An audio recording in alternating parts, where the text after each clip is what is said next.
Ladies and gentlemen, welcome. Because Tigers suck. Oh. Nah, keep it. Ladies and gentlemen, welcome to the BackYourself Podcast preview for the Round 10 edition. Yes, we are here. Chris and I, as always. Welcome, Chris. How you feeling, mate? Good, mate. A little bit tired, but excited for Round 10. There is one good game. Really. Excited to see the rest of them. You excited to see Casey Badger ref again? She got another. I can't. We'll get to that. I can't believe double standards. I'm saying, but anyway, they got rid of the good refs. Yeah, they did. A bit of a look ahead to next week, which is the annual round of Magic Round, which I think the NRL brought this in 3 or 4 years ago, and it's been an absolute hit. Everybody loves Magic Round. Shout out to the boys going to Magic Round. Let's go. Well, if we go, it's just going to turn into the Tragic Round. Yeah, but Dragons aren't playing. Full transparency, Chris and I, every single year in Magic Round, have arguably our worst round this season. So whether it be Tragic Round or Magic Round, you'll have to tune in and see. But we did have it last round. Well, yeah, it can't be any worse than last round. Correct. In punting, you never know. It could be worse. It could be better. But we'll see how we go. Obviously, we're in round 10 now, so there's a bit of information out there regarding all the teams. There's been some spread adjustments across the board, particularly with last week's results not going the way of some teams. But we must start, as always, on Thursday night, where the Manly Seagulls. Are they plus 6.5 yet? Oh no, everyone realised that it's Dolphins. Everyone relaxed a little bit. Depending on where you shop, a -2.5 or a -1.5 spread against the mighty Dolphins that sit randomly in the top 4, which I don't think anyone's paying attention to, but fair play to them. They've had a good season so far. Manly still without Olakau'atu. Big in for the Dolphins. Herbie Farnworth returns after a few weeks off injured. Felice Kafusi's still there, still missing a few troops. Chris, talk to me about this one. Which way are you leaning? I'm leaning Manly. Dolphins will no longer be in the top 4 after this week, in my opinion. Yeah. The Manly will get this job done. I think this was a game that I thought initially this would be something that Manly wouldn't really G up for. So Manly actually have to travel to Queensland. They play at Suncorp back-to-back games because, of course, next round is Magic Round, which is at Suncorp. And next week they play the better side, sorry Dolphins fans, the better side of Brisbane, and they play the Brisbane Broncos in Magic Round, the classic match that we have on Friday night. Where they get killed every year. Now, because Olakau'atu and somehow Cherry Evans got past that scare last week, they both would be back for that Brisbane game, which I'm sure they would be G'd up for. So if last week didn't happen and they beat Raiders, I would sit here and tell you guys, look, Manly's going to look ahead. They really don't care about Dolphins. They're worried about Brisbane the way after and show how good they are. But your mighty Canberra Raiders went there and spoiled the party because of elite defense from Elliott Whitehead. So I think it is the complete opposite. Manly are going to show, hey, that was just the 1 week. It was the weather. There was a bunch of things that went against us. Obviously, the refereeing didn't help Manly. They're more a flowing team than a set stop-start team than anything else. And obviously they look like they missed Olakau'atu. They get Ben Trebojevic back. So the nepotism boy, which is actually, he's okay. It's better than having Bullymore starting. So I think Manly bounced back in this one. Dolphins, I understand you got Herbie Farnworth. You guys have been playing great, but I think this is a come-back-to-earth game. I think this is a big spread shift than what I thought it actually would be for a team that beat Cowboys, I understand. But 2 weeks ago, these guys lost to Knights, and everyone was on them. They lost to Knights. Now everyone was against them, and now everyone's on them again. It makes no sense. So to go back to 2 is pretty ridiculous. To take over from Chris, I mean, the spreads for the Dolphins, in hindsight, have just been absolutely ridiculous because they were plus 8.5 on a neutral field against Para with no Mitch, killed them. Then they went to -7 the next week against Knights and got killed. Then they went back to +8 again the next week against Cowboys and killed them. And now it's essentially the same shit. They're not directly favourites, but the market is implying that they are favourites because of how much the spread has actually shifted in their favour. I feel like if Cowboys had won last week and if Manly had won, this easily could be 4 or 5.5 because Manly, they've been favourites to Roosters, Penrith, all these teams, and now all of a sudden everyone's reluctant to back them at a -1 against Dolphins, who still do have key injuries, still no hammer time, still no star players. They do get Herbie back, but I'm still kind of scratching my head and wondering why Manly aren't shorter price in terms of the spread, so I can only lean in their direction.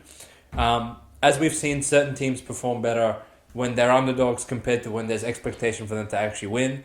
And Dolphins are the epitome of that, because when they were $1.40 nights, they got killed.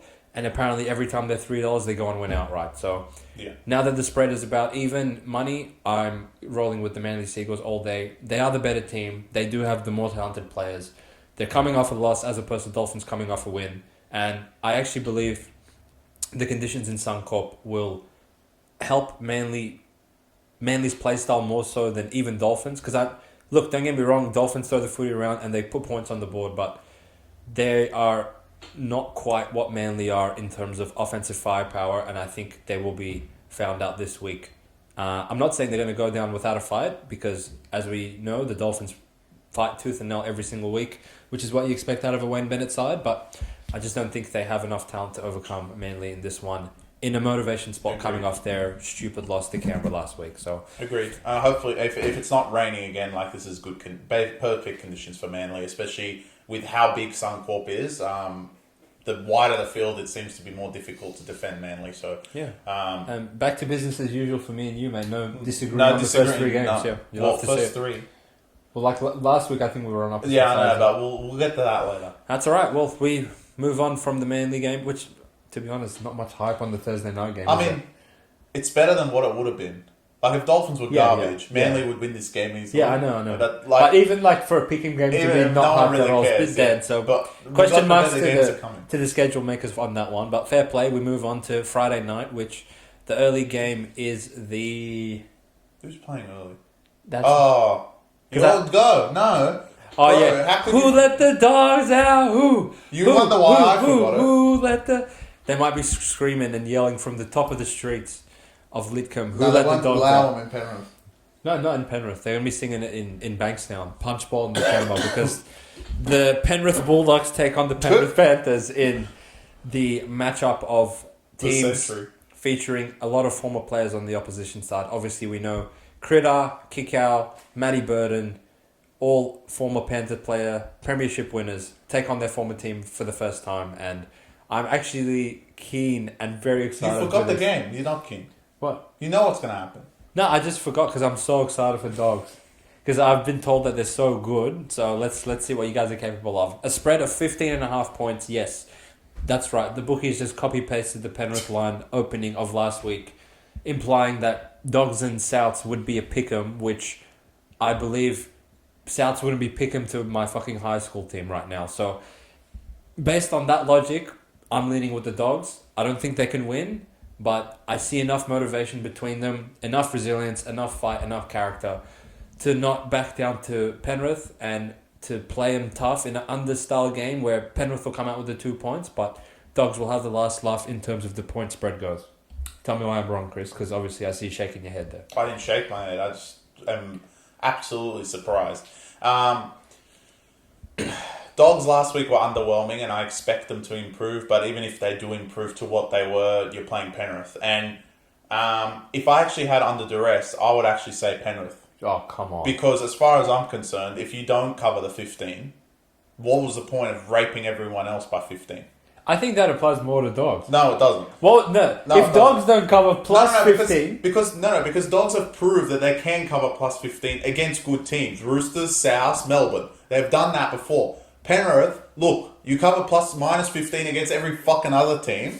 You go back home, Cleary comes back. If you don't cover 15, then I'm off ya. And I'm like, they're the two most hated teams that I have personally versing each other. So that's why I would have forgot this game. The Chris Vendetta ball.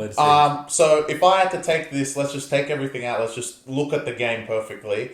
I think Canterbury should just stay in Canterbury. You think they should show up? Penrith have not played at home for, it seems like, 10 weeks now. I know, right? And they always seem to be our blue bet. And the last time they were blue bet, I actually forget. Because the last home game was actually in Bathurst. It was Para in round 2. So they haven't played at blue bet. They've only played one game at blue bet this entire time. Wow, that's crazy. And they are, for the first, obviously, Isaac Tango gets 1 week. He gets a hip drop 1 week anyway. But everyone else returns for the Penrith Panthers, and most importantly, the prodigal son, Nathan Cleary, has his week rest against South and comes back. Is he playing? Or playing. They just name him? No, they don't need to rest him this time. Penrith full strength back at home. I expect them to do a job on Dogs at Bluebet. Dogs, I hope you guys get better, because if you show what offense you did last week again, you might score like less than 10. This is not Tigers, this is Penrith, and they can defend pretty much anyone in the competition. Even Cowboys, who were at the peak of their powers in that second half, they still couldn't run over the top of Penrith. That's how good their defense is. And Penrith didn't even play great that day. I don't think they've played great the last couple of weeks, even against South. So, I understand the spread should not be more than 15. It maybe 16 on the day you might get. It's about right, but in terms of a spot, I don't think it's the right side taking Dogs, because I can see this game absolutely blowing out. It might not be a blowout in terms of a lot of points, but Penrith could win this game 24-6 and you lose the spread. It's that sort of unders, something like that could happen, and I don't think Dogs is the right side with only Penrith playing one home game this year. And to be honest, when they were at Bluebet, that was an underwhelming performance. So I'm sure they're not going to do that again back at home. Dogs, lot to prove for you guys. I know you've proved yourself against the good teams, but now everyone's recognizing you're good. It's kind of like the Dolphins side. Everyone now recognizes you are actually decent. You're putting up performances and you're going out there week in, week out and trying really hard. And now you're expected to keep it close with this team. If you're going to get blown out just like South, then you're exactly the same. I will challenge you on that, because if people are actually recognizing them the same way they are with Dolphins, why are they... So are you implying that if they didn't recognize them, they'll be 20? Because it's Penrith. Yeah. It's Penrith. Well, after being 11 to South, you're going to be 22 to Dogs. Yeah. They just beat South by 30. Yeah, that's South. Sorry. Who didn't beat South by 30? No, sorry. Dogs lost to South. Yeah, but that was when South were good. That's what they're good at any point this year. Dogs are good now. Look, they've improved. I don't think it's the right spot. If there was anything in this game, if I had to take one side, gun to my head, I'd take Penrith minus 15. Wow, fair enough. All right. I don't think that calls for a side wager from us. No. You hate both of them. Because I hate both of them. So I wish that game didn't happen on Friday. You can sit this one out, mate. Can it be just we'll move on to your actual one of your 4 or 5 teams that does return this week after their bye. The Parramatta Eels return off a much needed bye, because they were very much out of form and tired, coming off their huge loss in Darwin to the Dolphins, where it turned into a game of FIFA where it was kick-off try, kick-off try, kick-off try. Well, I have Trey Fuller. Yeah, well, back at Bankwest, where they have been much better than on the road, the Parramatta Eels take on the injured, I want to say Brisbane Broncos, but when you really sit and look, one player out. It's literally just Adam Reynolds out, who's out every third week anyway. So essentially a full-strength Broncos team without their wingers, because Mariner is suspended for smashing the shit out of James Tedesco with his shoulder charged to his head, and Jesse Arthurs breaks his jaw. So 2005's playing. 2005 was back. Corey Oates and some other inbred is playing on the other wing, which who gives a shit. And as far as Parramatta goes, yes, King Gutherson finally succumbed to that knee injury and is out for about 5 to 6 weeks with an arthroscopic operation done, and that does a major shift. And it's actually hard to look at their spine on paper. Not quite the Raiders spine, but Blaise Thlungi at fullback, Dylan Brown halfback, some battler at 5'8". Oh, it's Sanders, who was actually good. Sanders, who debuted and played quite well, but as we have said previously, it's a different beast when you play a team of the caliber of the Brisbane Broncos, and you know they're going to be fired up after getting killed by Roosters. Chris, do you believe the line of plus 10.5 is valuable on either side, or do you think it's fair? It's fair, but I'll lean one way, and that's Brisbane. Wow. They literally only have Reynolds out. I don't understand this facade. Look, if Mitch was playing, which I actually think, Brad Arthur, if you ever watch this, you actually tactically took him out of this game, knowing that next week, Melbourne are not going to be full strength, because we all know Pappy won't play. Reports came out there, Hughes is not going to play for 3 weeks, so they're both going to be out for Magic Round, and you give yourself a shot, especially with Mitch returning for that game. So, in the position where Parramatta are, you know that this game they're going to fire up regardless, because off a bye, they're gonna try their hearts out and then go into that game regardless of who they play, right? I think this game they're just outclassed skill-wise without Moses and without Gutherson. Now, if Moses and Gutherson played in this one, it would obviously be like +2 or +4, depending on what you degenerates think Brisbane are. And then I would sit here and say, look, upset alert Parramatta, because like with both of them, you're still getting points against a team without Reynolds. But you got to think everyone else on the team is still talented enough to beat them. And what we've seen from Parramatta without Moses has been pretty bad. I can just imagine without Gutherson as well. I'm not putting away that they'll show fight, but it feels like one of those games that 10 feels sharp, but it's actually blunt. Yeah. Because they're going to lose by like maybe 14 and you're going to lose by 3 points. It's that type of game. And Brad Arthur coming out like in the bye saying that Mitch is going to make an early return and that he's nowhere near on the sheet, I think shows that next week actually is the shot that Mitch will come back. And that is actually a winnable game now because of the injuries to Melbourne. I can just imagine the forward pack that you're going to send to them compared to Melbourne's forward pack, which has been underwhelming the last couple of weeks. So, and on top of the fact how you always typically play Melbourne tough, and at Suncorp Melbourne are pretty good, but Parramatta don't usually win Magic Round games, so I'm sure they're going to want to win that one. So, look, in Parramatta's book, in terms of their season, if they win one of these 2 games who are 2 top 4 teams, they're on their way to getting back into the 8. And obviously the return of Mitch and Gutherson will be a couple more weeks, only like 2 weeks away after that. So I think everyone is going to say the right side's Parramatta, knowing they're coming off a bye. But I actually think it's the blunt side. I think Brisbane have enough skill-wise, especially with Reece Walsh, to win this game. And their forward pack is probably the closest thing you'll find to Parramatta with Haas and Carrigan. If one of them are out, then I would say the 10 is probably the right side. But because Brisbane are full strength outside of one player and he is basically out 90% of the time. And on top of that, I know this is a big review of this actual game. On top of that, they're going to have to get used to him not being there. So, like, this sort of thing is probably like what they're saying at training for the next foreseeable future until like round 22 towards the end of the season. They're going to have to play with whatever degenerate they put at halfback anyway. So, look, this is Brisbane as it is. Is it a lot to be -10? Yes. But do Parramatta have anything to counter it? No.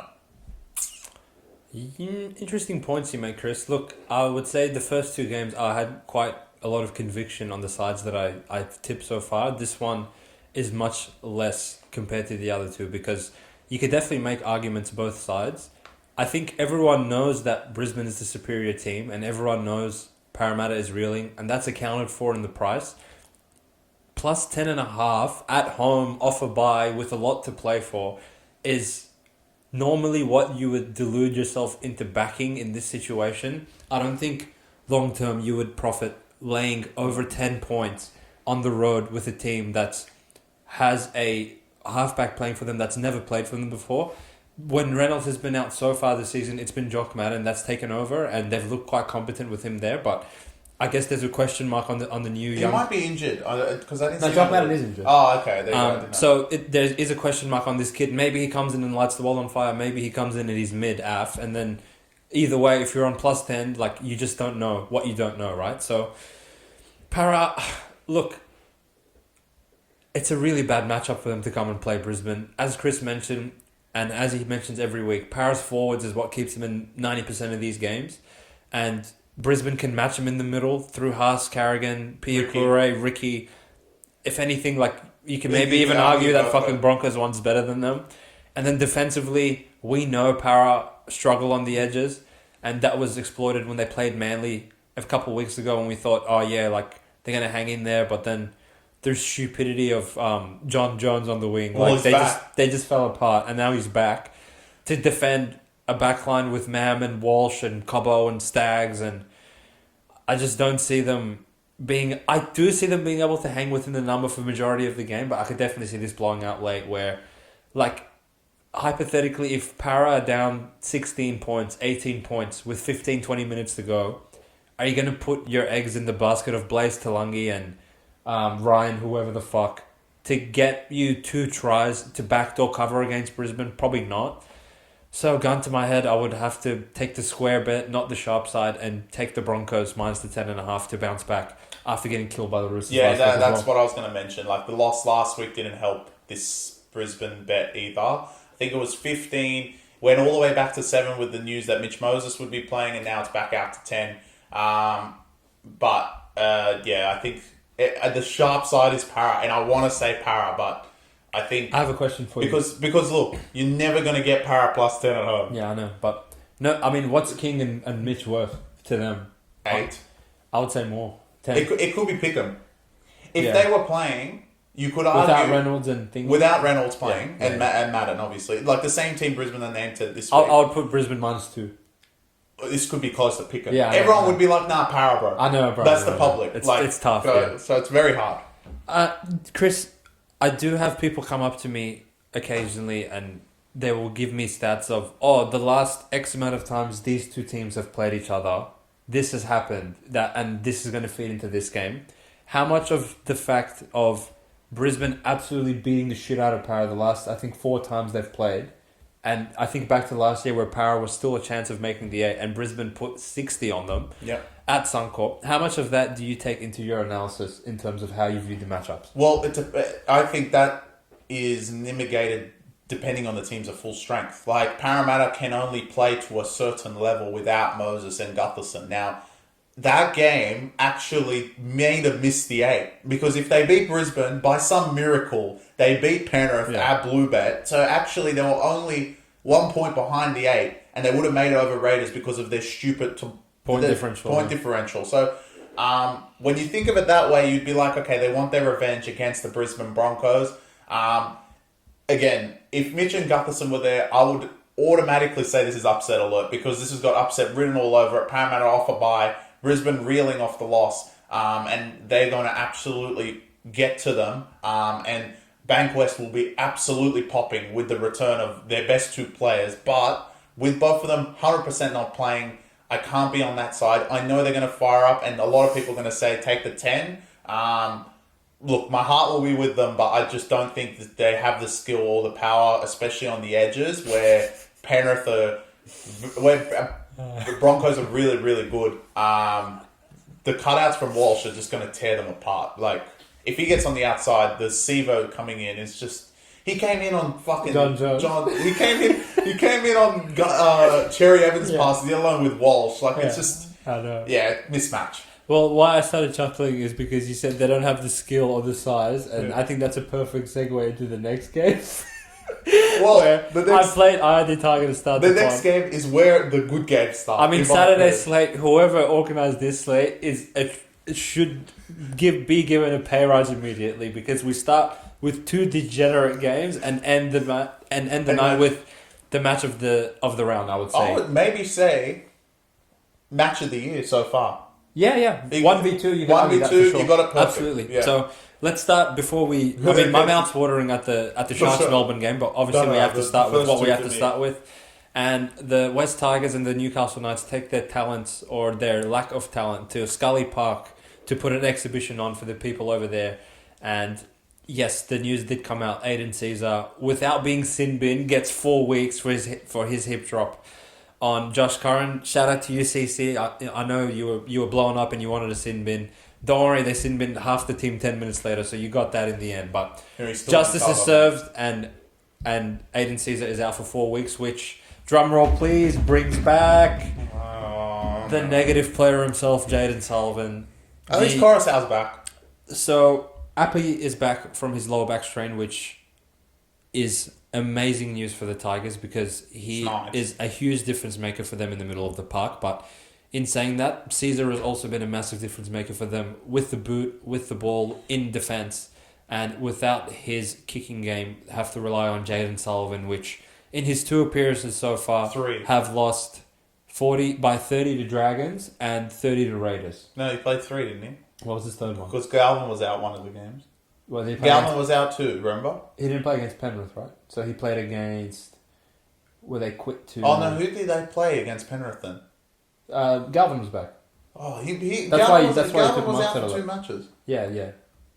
Okay. Oh, Broncos, yeah. Yeah. I mean, you can't beat them. Yeah, I thought so. Galvin was out for 2. Look, Sullivan back truly brings pain to my... Like, it really hurts me. And I feel like the market has not, funnily enough, quite caught up to how bad this Tigers team is to only be 2.5 tonight with Sullivan and without Caesar is really scary to think, to be honest. So, Chris, you tell me if you see this the same way with Knights being favoured by 2 points. Yeah, but you can't... See, this game is just crap. This is why we love the Saturday slate. First of all, let's start with Tigers, and then I'll get to Knights. Tigers, look. Jaden Sullivan, you're running out there with 12. Just stay at the fact you're running out there with 12. I know the comments always hate us killing him, but they've literally not won a game with him. So what do you want us to say? And with Caesar, they've looked much better and beat two top 8 teams. Actually, beat first place on the table. So, you know what? Sullivan sucks. Continuing on. Tigers make some weird change that Papali'i is now starting lock. Whatever, you guys just do the same crap every day. I actually like Latu Fainu as much as he's a talent, but he just wasn't fitting in that 14 role. They actually bring Simpkin in, which he actually is okay coming off the bench. But overall, I'll start with Toller's back, which is good. Sorry to cut you off, but that actually has me kind of being a bit hesitant on Coruscant. No, but he's on the interchange. He's not a reserve. He's on the interchange. So I assume Coruscant will play. That's what I'm concerned about. That he's not going to play the whole thing. Coruscant's not going to be 100%, and they're going to give some of his minutes to Simpkin. I might see that happening, but that's okay. I don't think Simpkin was that bad last week anyway. He's no Coruscant, but he did his job. Look, Tigers are basically the same crap. There's really no other analysis than just Sullivan coming in, which is enough for me. In terms of the Knights side, it's like you guys didn't see the lineup and been banging the drum for weeks that this guy has been out. He gets named and no one gives a fuck. Tyson Frizzell. Frizzell comes back. Some people argue he should be in Origin, and this stays at 2.5. Yeah. Knights are essentially right now full strength outside of Kalen, and Kalen is playing fullback. It's his middle name instead of his other two names. They just don't tell you because he's been playing great at fullback. They played great against Dolphins. They have played the conditions very well in both their wet weather games. That's the only thing I can say about Knights. I'll say good coaching. It could be good. The professor. It could be good coaching, but they have played the conditions well because they played well against Dragons in the conditions. That could be Hastings, could be Gamble. They're all playing well together. But there is a but, and this is where my sides go the other way. I know you can't put Tigers favourite, but every time Knights have been favourite, they've actually lost. So you kind of got me at a crossroads because when Knights were heavy favourites round 1, when Knights were favourite against Roosters, they fucked it, obviously, because it's Knights. As soon as they become $16 underdogs, going to Dolphins and then coming back home and subbing down, almost being +6 at home to Warriors who can't score, that's when you guys fire up. And also, you covered at Warriors when you guys were like +10 as well. It's just stupid. So, look, it's both sides. And I was saying this before. If I was a bookie, I would give +4.5 on either team. As soon as you take one, you can't take the other side. So you can't game it. But I'm happy to give you +4.5 because if you take +4 on Knights, they'll probably lose by 6 anyway because they're retarded. Yeah. So, look, I just don't want... I'm ready... This is like going to the circus and watching the show. Because as far as I'm concerned, I don't want to take either team. I just want to sit back and watch the show that's going to unfold. I want to take a team. The red and blue wall that apparently you need C4 to detonate. Yeah, but they're going to quit the Tigers. They're going to quit the Tigers, aren't they? So essentially how Knights have won the last 2 weeks is just some of the most insane goal line D I've seen out of this team in a very long time. Did not concede more than 2 tries to Dolphins in great conditions and only conceded the 1 try to Warriors in horrific conditions. Makes me kind of think worried. What is wrong with them and why can't they do that when Kalen's there? Is he a bit of a defensive liability? Maybe he is, maybe he's not, but I can't see why they would be better with this rookie at fullback. It's not like he's fucking Greg Inglis in size, so that makes no sense to me. They played Warriors who literally can't score. Yeah, I know, but they played Trey Fuller, so who else has stopped them? Exactly. So, Knights, you're an enigma. I don't know what to do with you guys, but judging off how well you've played in the last 2 weeks, and as Chris mentioned, gain Tyson Frizzell back, you're full strength outside of Kalen being injured, to play the Sullivan-led Tigers and only be -2.5. I can only play this one way. My heart is with Tigers because, as you know, I play Fucking eye of the tiger every But did round. they prove their point that they don't have Cameron that can show up and then quit? That is the $1 million question, right? So, I Can't just, quit the Tigers. I'm not taking Tigers at only, what are they, $2.10 head to head. They're horrific. Yeah, I don't know. How can they only be $2.10? All of Tamworth apparently are on them. It's unbelievable. They can be on them without me being with them because the Tigers are really bad.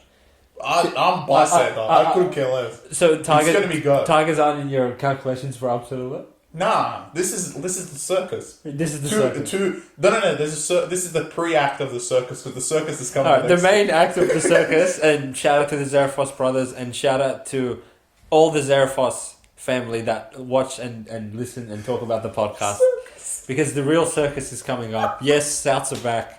And I want to say better than ever because they are more horrific than ever in terms of Cam Murray, the big news. Played in the centres last week and played injured. Yes, he did his hip flexor and he's out for 6 to 8 weeks. So their best player, I want to say unequivocally, in already of a horrific team is out. But is that kind of offset by Trell Mitch coming back? No. I guess we're going to have to wait and see. And the bookies, normally they're in unison when it comes to pricing games, but they're scratching their head. They don't know what to do. I believe this open at Pick'em. Some still have it -2. Some have it -4. In probably an hour, some will have it at -6. So it was 6. There was a 6 out there. Yeah, it was a 6. I think there should be an 8 out there. Oh God! Okay. Because Souths, I want you to actually speak so I can gather to myself who they actually are named out there. I've got it all in here. All right. I don't even need to look at that. It's all in here. All right. You memorised the South. Of course, it's South. All right. So fullback, obviously, Latrell comes back. On the wing, they've signed... Imported from Japan. Ed Townsville, Shibasaki. I've seen everything. Come on, South. Centers are Whiten and Cheekham. Come on. I don't know how he got his ankle bracelet taken off, but Isaac Thompson is in. Cody Walker, of course. I don't know how to... Dion something. Dion Sanders is playing halfback. We've never seen him. But if he's behind Hawkins, he's got to be shit. If you are next in line from Footy Dean, like... Either, and I hate to say this, either JD was retarded the whole time, or this guy's horrific as well. Which we'll find out either way, but... This is where it gets difficult. Front row... Moali and Kepi... So your solution to losing 20 games in a row is bring Kepi back in. That's good. Jaira's back. Damian Lillard's back playing in the number 9 jersey. So again, as I mentioned, the rotating roster of who plays hooker every week. Now it's Damien Cook. Next week, I think Hyveel is due. Yeah. And Mamazos will get to go the week after. Kaloa Matangi, they shift him from front row to back row every week. He's on back row duties this week. Jaira, the saviour, apparently broke his shoulder in half at the end of the Panthers game. But he's back. He's playing again. And they needed a raider in there, so they threw in Savila Havili at lock. Wait, line break's back. With Peter. Peter Mamazoulis on the bench, Charles Duncan, Tom Burgess, and Matt French, who, I don't know if you guys can see, doesn't even have a fucking picture on the NRL lineup. That's who we're dealing with. So they are playing your team, and they are playing the Zarefos Brothers team. But I do know that you are slowly being initiated into the borough because you love Souths almost as much as me. I love Souths. So talk to me. Okay, stop fucking around. Stop laughing. We have to be objective. We're trying to fucking run a business. But it's a circus. It's a circus of two teams. But I'm going to make the case Dragons should be -9.5. Wow, okay. The Dragons have actually not been that bad in the last couple of weeks. Yeah, they were heaps good on Anzac. Okay, Anzac Day, they got ambushed by the slayer of all Dragons, Sam Walker. If you go before that, name me one of their bad games. Dolphins round 2. Yeah. Completely understandable. Cowboys, I don't think they played bad for Talamara and Funko. Yeah. And every other game, they've actually been okay. Yeah. So, look, one thing I know about Shane Flanagan is he will respect what they did last week against an offense that is much, much, much, much better than South. To hold Sharks out to 20 when it should have been 50, and we mentioned this in the review, and regardless of how good we thought Sharks played or how much they took their foot off the pedal, regardless, they only conceded 20 points, and that's pretty good against Cronulla Sharks, who have been putting 30 up like it's nothing, and they put 40, I think, on South. I don't remember what the score was, but I think it was 36 something. 36-22. How could we forget that? Thank you, Kalama Tangi. But Souths are honestly horrific. Yeah. Look, Ben Hornsby, I understand you're playing your old Dragons faithful, but I think this should be 9.5. Souths are absolutely horrific. Like, when Cam Murray comes off, Yeah. you turn garbage. in that And now you don't even have a chance of him coming off. When Murray gets subbed off for 10 minutes, I think, alright, like, anything can happen in this 10 minutes. I can't even imagine for 80 minutes him not being there, how much they're going to And I don't remember the last time he's been outside of Origin. I know, it's been a while, right? It's been a while. Like, he usually plays He's all normally, these maybe games. he'll miss like 1 week for a So, HIA or something. look, the only plus you have is you're playing Dragons, who are also quitters, which is fine. But one thing, again, another player that just gets named in and shifts the whole back line, in my opinion, makes them a lot better. Sully comes back from his head injury. He pushes Lomax back to the wing.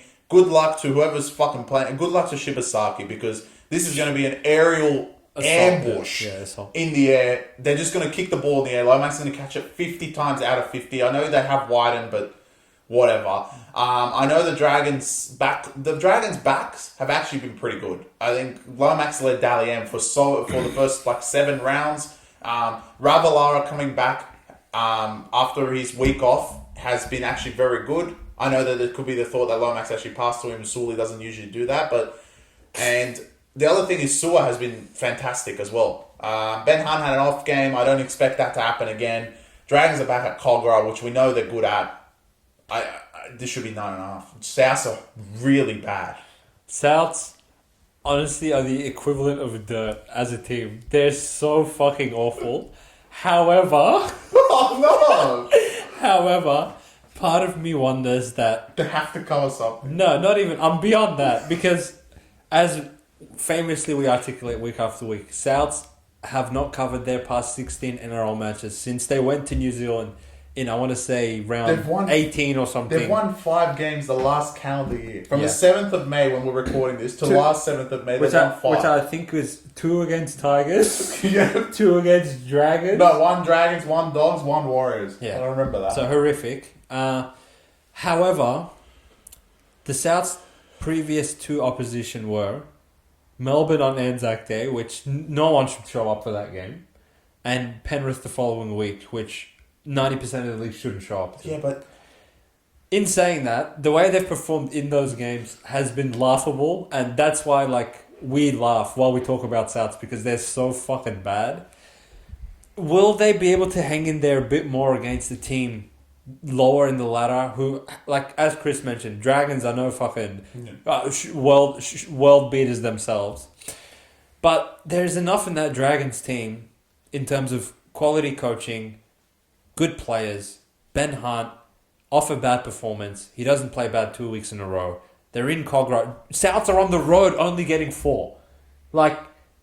They literally only beat Dogs, and that was with Latrell, Cam Murray, everyone. yeah. Without all of them, debuting a halfback that's never played a game of NRL in his life, and losing their captain. He's good.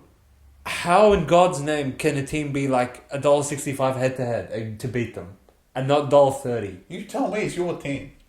So, The shit. honestly, I would have to take Dragons. Not that Dragons are world beaters, as I mentioned, but Dragons are better than these guys, bro. Come on. Imagine this is all a facade, and later I say that's upset a lot South. Well, you have to fucking... No, I'd never do that. Because they're playing Dragon. Because they're playing Dragon.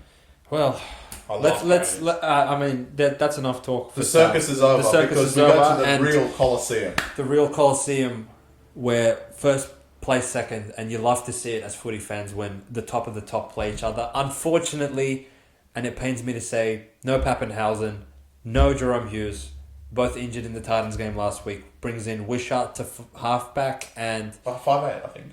yeah, well, Munster moves to halfback, which imagine how possessed he's going to be. Yeah. And Farlongo, thankfully, did come off limping with an injury last week. However, he is named to take his place in fullback, which does make this game a bit more exciting. And on the other side of things, also, interesting to note, Kamakamika is named in the reserves, and probably would be a massive addition I think that'll be the first game Melbourne would have him and Nelson playing, which that is a lot of punch in the middle to deal with as opposed to just having Josh King and Trent Liero run at you for 80 minutes. So keep an eye on that if you're thinking of punting on this one way or another. Speaking of benches, the Sharks bench packs a lot of size, force, brute strength because Royce Hunt is back, Hamlin Uele is on there, Hazelton is on there, the try-scoring machine himself, and the Sharks... I think it's Donkey. Oh, Jack Williams is there. And Talakai. And Talakai, which, oh my God, imagine you being gassed 25 minutes into the game and having those big boys coming at you. It's going to be tough. I want to say, Sharks, you cop a lot of slack for getting a favourable draw, and rightfully so. Anyone that's had the pleasure of playing Raiders twice in the first 8 rounds, I mean, you still yet to have played Roosters, Penrith, Para, Brisbane, all those teams. Melbourne. However, now you go on a 5-game streak where you play them all in unison in consecutive weeks. So we're going to learn a lot about you guys. But even in the game where you do play the competition heavyweights of the Melbourne Storm, you do play them obviously without Jerome Hughes and Pappenhausen, which we know, and obviously whoever's been listening to us, Chris and I attribute a lot of danger to that Melbourne spine when it's intact. However, only 2 of the 4 there this week makes me lean the Sharks' way in this one. And I have hit 7 straight under Durres, and I'm going to put it on the line for an 8th week in a row with Sharks. You could have got this at plus 6.5, which is what we gave out on BackYourself Premium. Obviously now it is a plus 1.5. Sharks at $2 under Durres. I'm putting you guys under Durres to prove the world wrong, to prove Chris and I wrong for calling you out a few weeks ago. This is a game that you have every reason to go to Melbourne and actually get one up on your older brothers. Every time you've played Melbourne in the previous couple of seasons, I believe you've come away with those games with an L next to your name. And famously, Melbourne have not lost a game in Melbourne since round 2 of last year. So over a full calendar year, no one has gone into Melbourne and come out with a victory. So Cronulla Sharks, if you're listening, this is your opportunity to take the competition by storm. Take outright first place on the ladder come the end of the round and make a statement. Go into Melbourne, Nico Hines, put the team on your back. Forwards play well. Ronaldo, Ramian, you guys should have a field day against particularly Meany and Warbrick's side, which has been conceding points at will throughout the whole season. And while it does scare me to bet against Melbourne, I fully expect the Sharks to go in there and get the job done and come away with a W next to their name. Wow, mate. Well, good luck for your 8th week of under Durres. Thank you, brother. I said mine a little bit earlier. If I was to own Panthers, it would have been Penrith. But Sharks have no excuses, and that's why I guess they're under duress. Sharks have the best squad they could have named, and I don't think there's anyone outside of Trindle, but I think Atkinson's been okay, outside of Trindle that could be named in this lineup, and essentially Sharks are full strength. But the biggest thing for the Cronulla Sharks, Zane mentioned it, and I am deadly scared of it, is the Cronulla forward pack with that bench. The fact they can have those big forwards coming off the bench against McDonald and I don't even know who's on there. I mean, I know Nelson's on there, but it could be Kamikamitha as well. But Joe Chan, it is a pack and garlic sauce. So looking at the Sharks pack, it just looks like an absolute steamroll. Cronulla have great outside backs as well. Nico Hines is playing out of his mind. I actually agree with some of the reports out there that Nico Hines is actually playing better than his Dally M season right now. They're 7-1 and absolutely flying. They look like they have control over any point of the game and can flick a switch. Especially, we said this at the start of the season, and it kind of dropped off because when we said Tigers in round 4, I want to say, everyone was like, oh, no, okay, they're back to normal. But Cronulla's defense, especially from round 2 and now in round 9 that we just saw, especially in the second half, they kept Warriors to 0. They kept the next week, I believe, Dogs to 0. And now they've kept the Dragons to 0 in their first 9 matches, which is really hard to do, to keep a team to 0. They kept Raiders to 0 the whole week. Yeah, exactly. The whole game, sorry. Their defense is much better. And the way that you saw the review for last round, the way the refs are calling the game, it's very hard to keep a team to not even give you guys a chance to score because the refs just seem to call inside 10, and I'm sure that happens to Cronulla as well. So, look, they're playing very good footy. They have no excuses this week. In saying that, I've got the flip side, which I want to think about as well. Cameron Munster has looked a lot better the last couple of weeks. When he first started, we came on and said, look, the spine's not playing great. and it's really just Hughes and Pappenhausen. Well, now there is no Hughes and Pappenhausen, and they've probably been the best two out of the spine. So look, Grant, Munster, this is your time to shine, and what a shining moment this will be to go to outright first at 8-1. You are playing at home. Amy Park is an absolute fortress. It's one of the ones that you don't want to go to, and I'm sure Cronulla, as confident as they are, know that Amy Park can get over their head, and they'll be like, oh my God, where am I? I know Nico Hines, look, he'll keep him down. He's played there a million times for the Melbourne Storm, and now he goes back to that place. I am very excited for this game. If I had to put a gun to my head, I know your Durres is on the line, but I'm going to take the Melbourne Storm at Amy Park. I know the Cronulla squad looks absolutely fantastic, but the Melbourne Storm prove that at Amy Park, they're a different breed of a team. And we kind of take this concept from basketball, is that when you're at home, you kind of feel a little bit better. And the players that aren't as good and not as talented, when you're at home, you play a little bit better than going on the road somewhere. Like when we say the last game, Souths have to go to Cogra, it's a lot different than coming to Alcor Stadium. It's like, okay, well, we've got to go on the road and play somewhere. You often play shitter than what you actually are. But when you're at home, you want to fire up for your team. A lot of you guys are going to have family at the thing, so you're going to fire up for this. It's going to be an absolute sold house. Must watch TV. Don't go clubbing this weekend. Fuck that. Stay at home and watch the Cronulla Sharks and the Melbourne Storm. It's going to be a spectacle that you want to see. I can't wait. It's going to be fantastic. And one of them will be 8-1 going into Magic Round and outright lead the top of the competition. It's going to be something to watch. I am unfortunately going against you. I'm going to go with the Melbourne Storm. May the best man win. May the best man win. The beauty of BackYourself Premium is it doesn't matter now. You wouldn't be taking Sharks head to head to go and win. They could go and lose by 2, 4, 6, and I bet would still will hit. Closing value win us one? We will have to see in the review. Yeah, I mean, a Sharks 2-point loss, I'm happy with because we would obviously hit that for our clients. Now, I'm not a superstitious man by any stretch of the nature. I believe 90% of that stuff's bullshit. However, I do believe that Melbourne have gotten away with about 4 different games I can count off the top of my head that they should have lost and scraped through a win.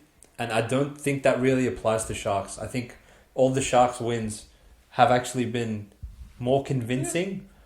Even when they fell down big and they looked out of it round 1 against Warriors, once they actually got to 16-12, they never looked like relinquishing that. And even last week, some people controversially will think that Melbourne should have lost the Titans based on some shit calls. But I think a situation where the Sharks are first on the ladder going into Magic Round is probably what they deserve because of how well they've played so far this season.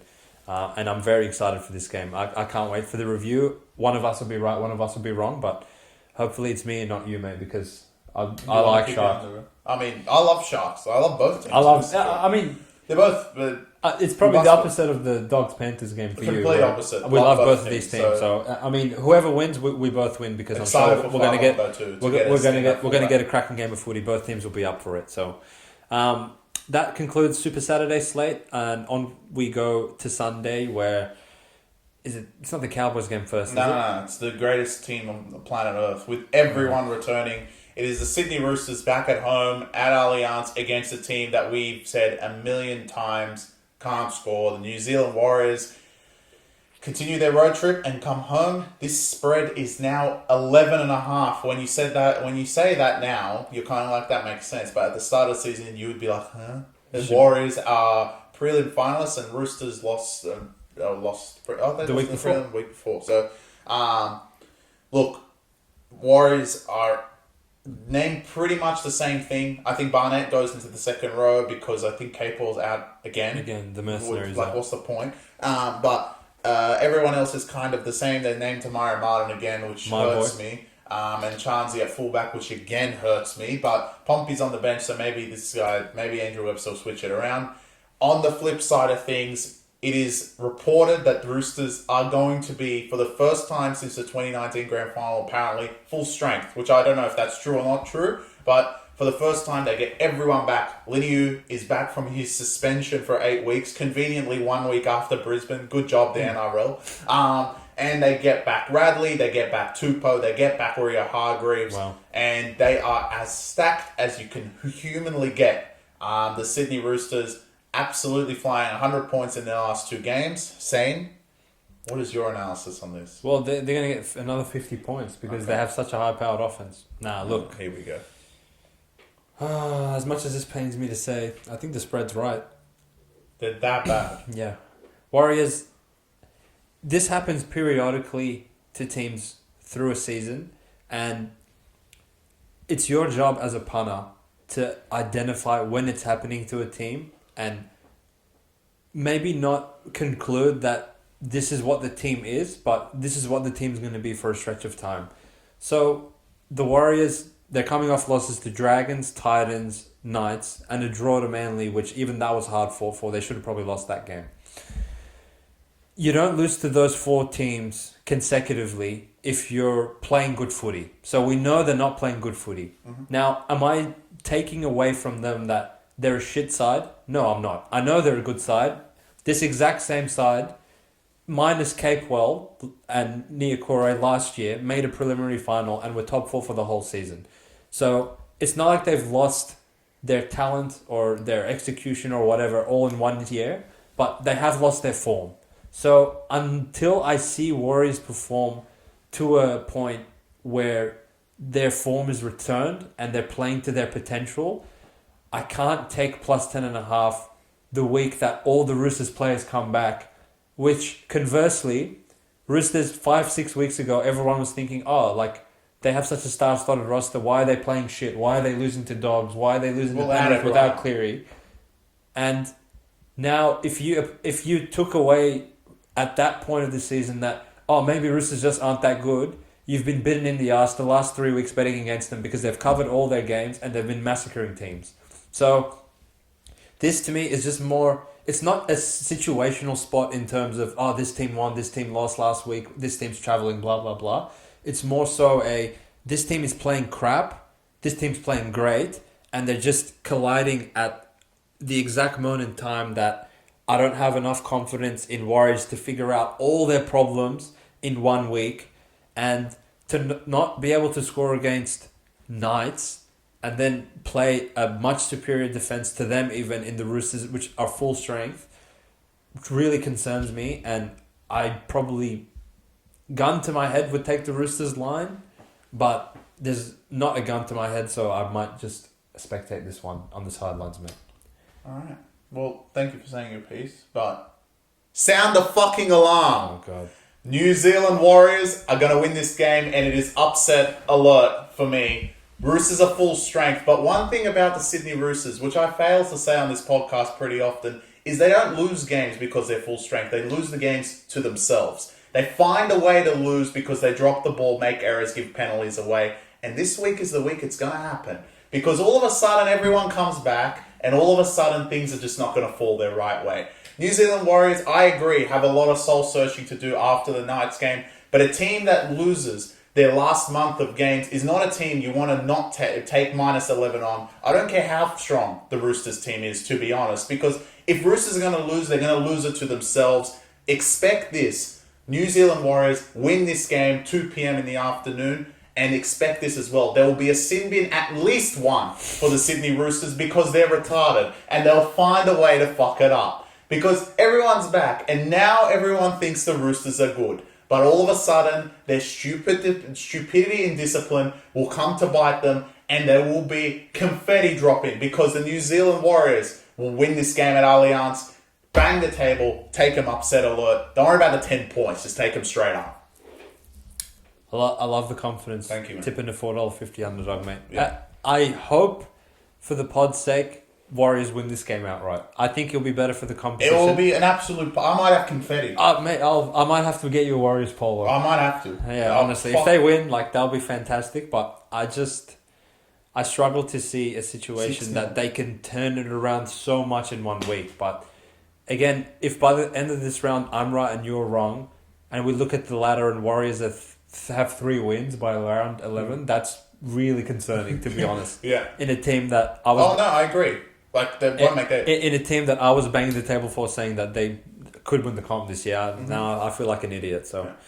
I didn't know Tamara Martin was going to be playing 5. I mean, it pains me that I just said upset all over Tamara Martin. But look, Roosters have not been... Okay, they've scored 100 points in their last two, but before that, they couldn't score. Yeah. Obviously, Sam Walker's playing. But look, Warriors need to figure something out, and it starts with defense. They actually have been defending decently okay. It's just they can't score at the other end. They can put it together at the other end, or Roosters put it together for them, which was my analysis on this, and they'll win this game. All right. We'll On see how to we go. the last game of the round, which is also one of the ones that should have been on Saturday because it's part of the circus as far as I'm concerned. Yeah. It is the Gold Coast Titans at home to the North Queensland Cowboys, which the spread, when I said this was upset alert 5 weeks ago, I think now, this was 16.5 minus for Cowboys, and now they go to Gold Coast and the spread has diminished to 2. Yeah. I've seen everything. Cowboys are -2 on the road to the Titans because of how poor they've been in their last 4 games. But 2 points is fucking short. Yeah. Titans have proved that they can cover 10, but they haven't proved they can cover 2. And they're outside of their 1 win, they actually haven't covered 2. They did Raiders. Okay, well, look, Raiders aren't a team. Yeah. They're not even a group of players. They're like, all right, they covered 2 against Raiders, but they didn't cover 2 against Melbourne. They definitely didn't cover 2 last time. They did cover 2 against Melbourne. No, wasn't it 34-30? No. They won in the penalty goal. 24-22. Under. Wasn't it 34-30? No. Okay, fuck. My whole analysis, I thought it was 4. My whole analysis is out the window. But Cowboys are Cowboys can't be this garbage. That should be all the analysis required. All right, thanks for tuning into. What else is there to say? Look, Cowboys, you would have qualified for under duress if I wasn't so bullish on the Sharks this week, because as laughable as you guys have been, and as much as Chris and I have had our fun with you for the past 5 rounds in a row, it's fucking Titans. 2 points to Titans of all teams. Tino didn't magically heal his knee and come back and play. They still don't have Jaden Campbell. It's Titans. Tanner Boyd isn't even there, for God's sake. Chris Randall's in the halves. As I mentioned, Des, he might qualify as one of the professors, because when he cooks up the 3 hooker rotation and now one of them's playing 5'8", it's just a bridge too far. And Cowboys, you do get Chad Townsend back, which is... I'd rather Clifford. I would not rather Clifford. He can put one of these ones He up. literally tackled Drinkwater. But he can put one of these ones up. I know, but... What does Townsend do? Townsend, well, he doesn't defend his own team the same way fucking Clifford did. So as far as I'm concerned, get him out. Actually, I just remembered. Valame's playing. Viley is still playing for Cowboys, so I'm in a big pickle because I still believe he's the worst player in the history of the sport. Been part of the circus. They should have made the Saturday slate 1 p.m, 3 p.m, 5:30, and then the action game afterwards, and put who plays first? Put Tigers at 1 because it's in Tamworth. Yeah. Then put this game at 3, then South, and then this game, because the circus is these 3 games this round. Wow. Absolute well, circus. I feel like it's appropriate to end the round on a circus and then start Magic Round. Well, this has one thing written all over it. Overs. Well, take unders then. Yeah, I know. All of a sudden, Cowboys are resilient and Cowboys can't score. I won my upset alert. I just realised. What? Casey Badger's referee. She has to give a sin. There will be multiple sins. There has to be. Yeah. It's in the obligation. Yeah. Or she's going to sim in 3 Tigers players. Or she'll sim in 3 Warriors players. Either or, we get to laugh. Look, Cowboys, your season's already essentially over, in my opinion, but you are the stupid kind of team that can string together wins in a row, which we did see last year, but you also can string together losses in a row. I'm going to put my hard-earned money on you guys not losing a 5th game in a row, and eventually this Titans fucking abomination of covering every single line known to mankind the past 5 weeks in a row has to end at some point. And to me, logically, it ends the week that finally the market expects something out of them by putting them $2.10 head-to-head, plus 2.5 on the spread, and essentially a punting principle that you want to be applying to make money long-term betting on the NRL is take the team that no one wants to take. And for the past 6 weeks, everyone's wanted to take the Cowboys, and they have been alongside with the Warriors and the Rabbitohs, 3 of the least profitable teams in the entire competition. Now that they are only expected to cover a line of -2, I reluctantly will take the Cowboys, and that's all she wrote. I want to say, now that I've thought of the game a little bit more, it could be the ultimate pain for next week. What? Because I believe, I could be wrong, Titans play Knights next week in Magic Round. So, if they both magically cover, then we have to sit here and figure out that if these guys are going to continue covering without Tina, or these guys are going to continue covering without Caleb. I cannot wait to have that conversation with you, my friend. If that actually occurs, well, I'll be on the floor. In that situation, obviously, you have to go with who is more valuable to their team. The team will cover without them, so it has to be Caleb. It has to be Knights. Knights will cover 4 straight. Yeah, Knights will 4-peat after quitting on you against Dogs. Anyway, that's next week. I did my game analysis on this is Cowboys. You don't win, kill yourselves. Yeah. Or if you don't kill yourselves, we'll do it for you. And Todd Payton's still the best coach in all of mankind. Yeah. And he's lost 4 straight to Para without Mitch. Yeah. So see you on Sunday for the review of the round. I hope it's a profitable one for you guys, and check in with you later. Peace.